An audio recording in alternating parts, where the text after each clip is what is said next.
Hierarchy of participants.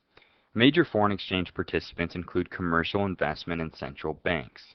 Other participants include corporations, hedge funds, and millions of retail traders around the world. The top 8 banks which provide liquidity in this market include Bank of America, Credit Suisse First Boston, Goldman Sachs, HSBC, JP Morgan, Morgan Stanley Dean Witter, and UBS Warburg. First tier is central banks and governments. Policies that are implemented by governments and central banks can play a major role in the forex market. Central banks can play an important part in controlling the country's money supply to ensure financial stability. Second tier, national banks, hedge funds, and corporations. Banks. Large banks literally trade billions of dollars daily. This can take the form of a service to their customers or they themselves as they speculate in the foreign exchange market. Hedge funds. As we know, the forex market can be extremely liquid, which is why it is so desirable to trade.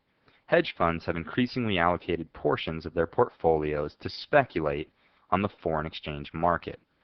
Another advantage of hedge funds is that they can utilize as much a higher degree of leverage than would typically be found in the equities markets.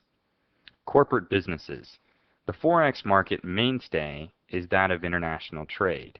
Many companies have to import or export goods to different countries all around the world. Payment for these goods and services may be made and received in different currencies. Many billions of dollars are exchanged daily to facilitate trade. The timing of those transactions can dramatically affect a company's balance sheet. Third tier, speculators and investors. We shall differentiate speculators from investors here only with the definition that an investor has a much longer time horizon in which he expects his investment to yield a profit. Regardless of the difference, both speculators and investors will approach the forex market with the intent to exploit the difference or the movement in currency pairs. They both will have their reason for believing a particular currency will perform better or worse, as the case may be, and will buy or sell accordingly. They may decide that the euro will appreciate against the US dollar and take what is called a long position on the euro. If the euro does in fact gain ground against the US dollar, they will have made a profit.